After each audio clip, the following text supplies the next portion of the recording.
ஹரஹர சங்கர ஜெய ஜெயசங்கர.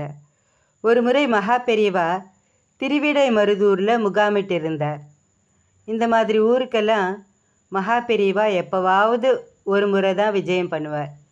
அதனால் ஏகப்பட்ட கூட்டம், நிற்க கூட இடமே இல்லை. அப்போது ஒரு தம்பதி கைக்குழந்தையோட வரிசையில் நின்றுட்டுருந்தா. அவள் இருக்கிறத மகா பெரியவா பார்த்த உடனே பக்கத்தில் இருந்த அணுக்கு தொண்டர்கிட்ட அந்த தம்பதியை அழைச்சிட்டு வர சொன்னார். அவரும் பெரியவா அவளை கூப்பிடுறான்னு கையோடு அழைச்சிட்டு வந்து பெரியவா முன்னாடி நிறுத்தினார். அவள் முகத்தில் ஏகப்பட்ட சோகமும் வறுமையும் தலை விரித்து ஆடின்னு இருந்தது.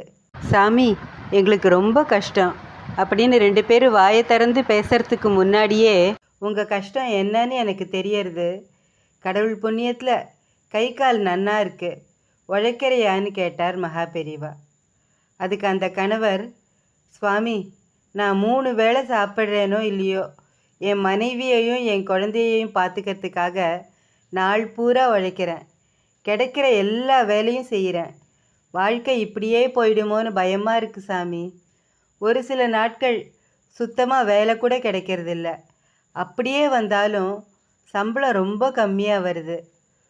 புதுசாக ஏதாவது தொழில் தொடங்கலான்னு சேர்த்து வச்ச நகை பணம் எல்லாத்தையும் கொண்டு போய் முதலீடு போட்டால் அந்த தொழிலும் நஷ்டமாயிடுது.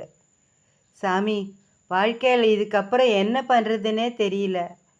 மகா பெரியவா முன்னாடி கதறி அழுதுட்டார்.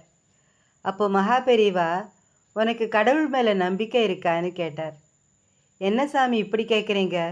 கடவுள் மேலே நம்பிக்கை இருக்கிறதுனால தான் நான் இங்கே வந்து நிற்கிறேன். உங்கள் முகத்தை பார்த்ததுமே என் பாதி கஷ்டம் போன மாதிரி இருக்குது. என் பாரம் குறைஞ்சி போச்சு. என்னவோ தெரியல, உங்ககிட்ட வந்ததுக்கப்புறம் என் கஷ்டம் தீர்ந்து போயிடும்னு ஒரு நம்பிக்கை எனக்கு வந்திருக்கு. நீங்கள் தான் சாமி ஆசீர்வாதம் பண்ணணும்னு அந்த கணவர் தன் மனைவியோடு சேர்ந்து பெரியவா காலில் விழுந்து நமஸ்காரம் பண்ணினார். அப்போ பெரியவா வந்திருந்த எல்லாரையும் பார்த்து பேசினார்.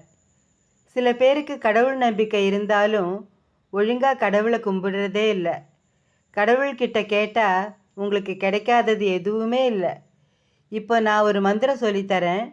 இந்த மந்திரத்தை சொல்லறச்சே பண கஷ்டங்கள் போய் நினைச்ச காரியங்கள் அனுகூலமாகும்னு அந்த மந்திரத்தை சொன்னார்.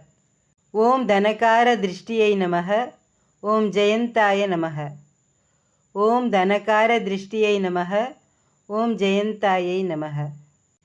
இந்த மந்திரத்தை காரிய அனுகூலத்துக்காகவும் ஜெபம் பண்ணலாம், பணவரவுக்காக ஜெபம் பண்ணலாம், தொழில் விருத்தி அடையிறதுக்காகவும் ஜெபம் பண்ணலாம். ஆனால் இந்த மந்திரத்தை நம்பி மட்டுமே உன் வாழ்க்கை நடத்திடக்கூடாது. எந்த ஒரு வேலையாக இருந்தாலும் உன்னோட கடின உழைப்புங்கிறது ரொம்ப முக்கியம். உன்னோட கடின உழைப்பை போட்டு உன்னோட வேர்வை சிந்தி உழைச்சி அதுக்கப்புறம் கூட இந்த மந்திரத்தை சொல்லு, உனக்கான பலன் கிடைக்கும்னு அந்த குடும்பத்துக்கான கஷ்டத்தை போக்குற மந்திரத்தை சுவாமி அருளினார். இந்த மந்திரம் அந்த குடும்பத்துக்காக மட்டும் சொல்லப்பட்டது இல்லை, எல்லாருக்காகவும் சொல்லப்பட்டது. ஹரஹர சங்கர ஜெய ஜெயசங்கர. காஞ்சி சங்கர காமகோட்டி சங்கர.